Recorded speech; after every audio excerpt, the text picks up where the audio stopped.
Saudi Arabia തുർക്കി സംയുക്തമായ രീതിയിൽ ചേർന്നുകൊണ്ട് വിപുലമായിരിക്കുന്ന ഒരു അറേബ്യൻ സംവിധാനം, അത് നാറ്റോ മോഡൽ ഒരു സഖ്യം രൂപീകരിക്കാൻ വേണ്ടി തീരുമാനിച്ച വിവരം പ്രാധാന്യത്തോടുകൂടി ഇപ്പോൾ പുറത്തു വന്നിരിക്കുകയാണ്.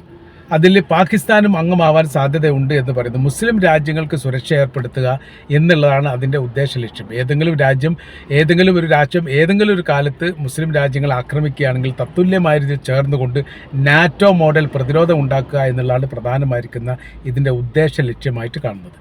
അതിൻ്റെ ഏറെക്കുറെ പ്രവർത്തന രീതികളൊക്കെ പ്രാരംഭഘട്ടങ്ങളൊക്കെ ആരംഭിച്ചിട്ടുണ്ട് എന്ന തരത്തിലുള്ള റിപ്പോർട്ട് ഇപ്പോൾ അന്താരാഷ്ട്ര മീഡിയയിലൊക്കെ രംഗത്ത് വന്നുകൊണ്ടിരിക്കുകയാണ്.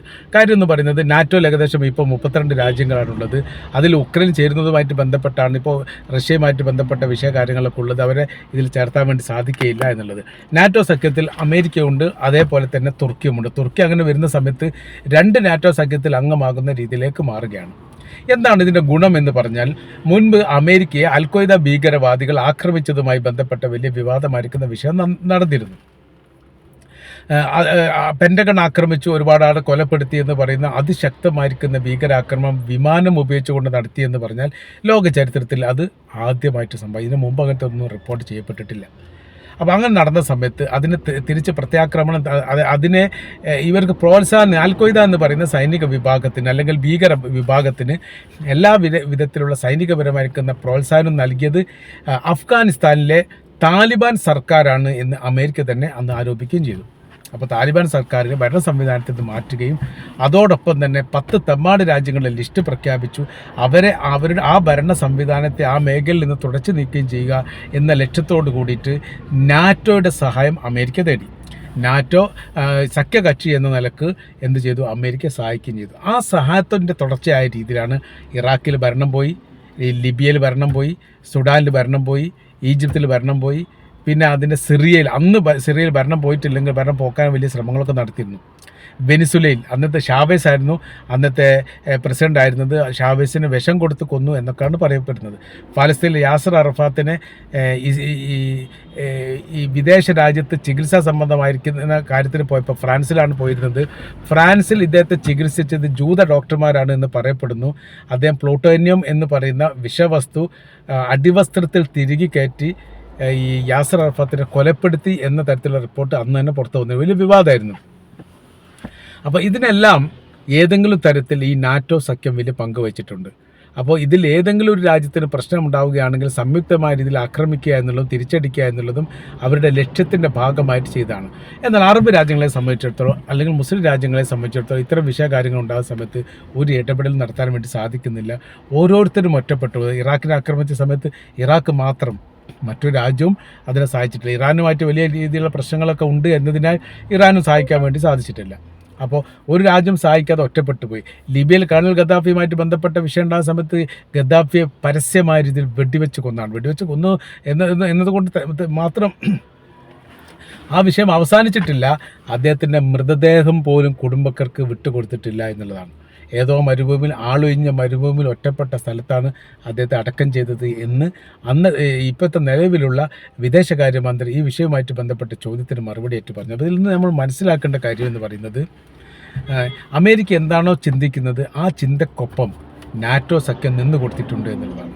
അപ്പോൾ അതൊരു സഖ്യത്തിൻ്റെ സംവിധാനമാണ്. ഇതേ സംവിധാന കാര്യങ്ങൾ എവിടെ വേണം?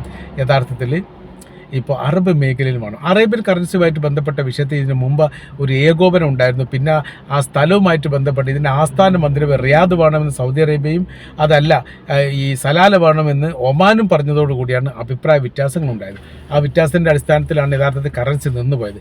അതിന് സൗദി അറേബ്യ അടക്കമുള്ള രാജ്യങ്ങൾ മുന്നോട്ട് വെച്ചിരിക്കുന്ന ഒരു കാര്യമുണ്ടായിരുന്നു. നമ്മുടെ പെട്രോളിയം ഉൽപ്പന്നങ്ങൾ ലോക വിപണിയിൽ വിൽക്കുന്ന സമയത്ത് അതിൻ്റെ വിനിമയവുമായിട്ട് ബന്ധപ്പെട്ടുള്ള കാര്യങ്ങൾ ചെയ്യുന്നത് ഡോളറിലാണ്. ഡോളറിൽ വിനിമയം നടക്കുന്ന സമയത്ത് ആ കറൻസിക്ക് വലിയ രീതിയിലുള്ള മൂല്യ ഉയർച്ച ഉണ്ടാകുന്നു. നമ്മളുടെ കറൻസി തന്നെ ആ വിനിമയം നടത്തുന്ന സംവിധാനങ്ങൾ ഒരുക്കാൻ വേണ്ടിയിട്ടാണ് പുതിയൊരു കറൻസി, അറേബ്യൻ കറൻസിയുമായിട്ട് ബന്ധപ്പെട്ട കാര്യത്തെക്കുറിച്ച് അന്ന് ആലോചിച്ചത്. ഏതായിരുന്നാലും ലക്ഷ്യത്തിലെത്താൻ വേണ്ടി സാധിച്ചിട്ടില്ല എന്നുള്ളൊരു യാഥാർത്ഥ്യമാണ്. പിന്നീടാണ് ഈ ഇസ്രായേലുമായിട്ടുള്ള ഗസയുടെ യുദ്ധവുമായിട്ട് ബന്ധപ്പെട്ട വിഷയം ഉണ്ടാകുന്നത്. ആ യുദ്ധത്തിന് ശേഷം, അതായത് യുദ്ധത്തിൻ്റെ ഏകദേശം അവസാന ഭാഗത്ത് ഒരു അറേബ്യൻ സേന ഉണ്ടാക്കണം എന്നുള്ളത്, അറേബ്യൻ സേനയാണ് ഇനി ഈ മേഖല നിയന്ത്രിക്കേണ്ടത് എന്നുള്ള കാര്യവും അമേരിക്ക പറഞ്ഞിരുന്നു, ഇസ്രായേലിന് പിന്തുണ നൽകുകയും ചെയ്തിരുന്നു. അവർ പറഞ്ഞിരിക്കുന്ന കാര്യം ഇങ്ങനെയാണ്: ഒരു അറേബ്യൻ ഈ സൈനിക സംവിധാനം കൊണ്ട് മാത്രമേ എന്താക്കാൻ വേണ്ടി പറ്റൂ, ഗസയിലെ പ്രശ്നങ്ങൾ അവസാനിപ്പിക്കാൻ വേണ്ടി പറ്റൂ. മാത്രമല്ല, അവിടുന്ന് ഹമാസിൻ്റെ സൈനികാധിപത്യം ഒഴിവാക്കണം, അവിടെ സർവാധിപത്യമുള്ള അറേബ്യൻ സൈന്യം വരണം എന്നൊക്കെ അവർ താല്പര്യപ്പെടുകയും ആഗ്രഹിക്കുകയും ചെയ്തു. ഏറെക്കുറെ അതിന് പല രാജ്യങ്ങളും മുന്നോട്ട് വന്നു. ഈജിപ്ത് അന്ന് 20,000-ഓളം സൈനികരയക്കും എന്നാണ് പറഞ്ഞത്. പിന്നീട് അവിടെ വിഷയം എന്ന് പറയുന്നത്, ഈ സംവിധാനത്തിന് തങ്ങൾ നേതൃത്വം നൽകും എന്ന് ഈജിപ്ത് പറഞ്ഞു. 20,000 സൈനികരടക്കമുള്ള സംവിധാനത്തിന് നേതൃത്വം നൽകുക തങ്ങളാണ് എന്ന് ഈജിപ്ത് പറഞ്ഞതോടുകൂടി അത് അറേബ്യൻ രാജ്യങ്ങൾക്ക് വലിയ താല്പര്യമില്ലായിരുന്നു. അവരത് പറയും, അവർ കൃത്യമായ രീതിയിൽ അവർ പറഞ്ഞിരിക്കുന്ന കാര്യം ഇങ്ങനെയാണ്: ഈജിപ്ത് എന്ന് പറയുന്ന രാജ്യം ഹുസ്നി മുബാറക്കിൻ്റെ കാലത്തിന് ശേഷം പിന്നീട് അമേരിക്കയുടെ പിന്തുണയോടുകൂടി ഭരണ സംവിധാനത്തിലേറിയ ഭരണാധികാരിയാണ്. അങ്ങനെ ആവുന്ന സമയത്ത് വേണമെങ്കിൽ എന്ത് ചെയ്യാൻ വേണ്ടി പറ്റും, ഈ അമേരിക്കക്കും ഇസ്രായേലിനും അനുകൂലമായിരിക്കും നിലപാട് എടുക്കാൻ സാധിക്കും എന്ന് അറബ് രാജ്യങ്ങൾ സംശയിച്ചു. അതുകൊണ്ട് ഈ ഈജിപ്തിൻ്റെ നേതൃത്വത്തിൽ ഈ പ്രവൃത്തി ചെയ്യാൻ വേണ്ടി സാധിക്കുകയില്ല. പകരം എന്ത് ചെയ്യാം, നിങ്ങൾക്ക് സ്വന്തമായി ഈ മറ്റൊരു രാജ്യം അതിന് നേതൃത്വം ഏറ്റെടുത്ത്, സൗദി അറേബ്യ UAE നേതൃത്വം ഏറ്റെടുത്തുകൊണ്ടാണ് ആ പ്രവൃത്തി ചെയ്യേണ്ടത്. അതിനെ ഈജിപ്തൊട്ട് അംഗീകരിച്ചില്ല. അതോടുകൂടിയിട്ട് അറേബ്യൻ സേന അയക്കുക എന്നുള്ള പ്രവർത്തനം അതോടെ അന്താളത്തിലായി, അത് അവസാനിച്ചു എന്ന് ചുരുക്കം. പിന്നെ അടുത്ത ഘട്ടം എന്ന് പറഞ്ഞാൽ അന്താരാഷ്ട്ര തലത്തിലുള്ള വ്യത്യസ്ത രാജ്യങ്ങളുടെ സൈനികരാക്കുക എന്നുള്ളതായിരുന്നു. ഈ പാകിസ്ഥാൻ്റെ സൈനികരാക്കാൻ വേണ്ടിയിട്ടുള്ള ഒരു തീരുമാനം കൂടി അതിനോടനുബന്ധിച്ച് തന്നെ ഡൊണാൾഡ് ട്രംപ് പ്രഖ്യാപിച്ചിരുന്നു. പാകിസ്ഥാൻ്റെ സൈനികർ ഗസയുടെ ഭരണം ഏറ്റെടുക്കട്ടെ, മാന്യവും ന്യായമായ രീതിയിലൊക്കെ അതിൽ ഇടപെടൽ നടത്താൻ വേണ്ടി സാധിക്കുമെന്ന് പറഞ്ഞപ്പോൾ യഥാർത്ഥ പാകിസ്ഥാൻ്റെ അകത്ത് പ്രക്ഷോഭങ്ങളും വിഷയങ്ങളും ഈ വിഷയമായിട്ട് ബന്ധപ്പെട്ടുണ്ടായി. കാര്യം എന്ന് പറയുന്നത്, നല്ലൊരു ശതമാനം ഷിയ വിഭാഗമുള്ള രാജ്യമാണ് ഈ പാകിസ്ഥാൻ എന്ന് പറയുന്നത്. അപ്പോൾ ഷിയ വിഭാഗം നേതൃത്വം നൽകുന്ന, അതായത് ഇറാൻ എന്ന് പറയുന്ന രാജ്യത്തിൻ്റെ സംവിധാനത്തിന് എതിരെ ഗസക്കകത്ത് എന്തെങ്കിലും വിഷയമുണ്ടാകുമോ എന്ന് ഭയപ്പെട്ടുകൊണ്ട് അവിടെ ഷിയ വിഭാഗം രംഗത്ത് വരികയും ഇത്തരമൊരു സൈനിക സംവിധാനത്തിന് പാകിസ്ഥാൻ്റെ സൈനികരെ വിട്ടുകൊടുക്കരുത് എന്ന് പറയുകയും ചെയ്യും. അതോടുകൂടി യഥാർത്ഥത്തിൽ പ്രതിസന്ധിയിലായി. ഈ അമേരിക്ക പ്രതിസന്ധിയിലായി എന്ന് പറഞ്ഞ സമയത്ത് ഇത് എന്ത് ചെയ്യണം എന്നുള്ള കൺഫ്യൂഷൻ യഥാർത്ഥത്തിൽ ഉണ്ടായി എന്നുള്ളതാണ്. പിന്നെ പതുക്കെ അതൊരു ആഭ്യന്തര വിഷയത്തിലേക്ക്, പാകിസ്ഥാൻ്റെ പ്രശ്നങ്ങൾ സുന്നി ഷിയ ഏറ്റുമുട്ടുന്ന ഒരു സ്ഥിതിയിലേക്ക് വരുമെന്ന് മനസ്സിലാക്കിയ സമയത്താണ് അവിടെ സൈനിക കമാൻഡർ മുനീർ പറഞ്ഞുകൊണ്ട് ആ വിഷയങ്ങൾ തൽക്കാലത്തേക്കില്ല, അത് ആലോചിച്ച് ചെയ്യാം എന്നൊക്കെ പറഞ്ഞുകൊണ്ട് അത് ഒഴിവായത് എന്നാണ് നമ്മൾ മനസ്സിലാക്കാൻ വേണ്ടി പറ്റുന്നത്. അപ്പോൾ അതിൽ പറഞ്ഞു വരുന്ന കാര്യം, ഗസ വിഷയമായിട്ട് ബന്ധപ്പെട്ട് പിന്നെ അന്താരാഷ്ട്ര സേന നിയമിക്കുക എന്ന് പറയുന്നത് ആദ്യം ഫ്രാൻസ് അതിന് സമ്മതിച്ചിരുന്നു. പിന്നീട് ഫ്രാൻസ് ഇപ്പോഴത്തെ ഇസ്രായേലിൻ്റെ നയനിലപാടുകൾ എടുത്തുനോക്കുന്ന സമയത്ത് ഒരിക്കലും തങ്ങൾ അതങ്ങനെ അങ്ങോട്ട് സൈനികരയക്കാൻ വേണ്ടി താല്പര്യമില്ല എന്ന് പറഞ്ഞ് മാറ്റി പറഞ്ഞു.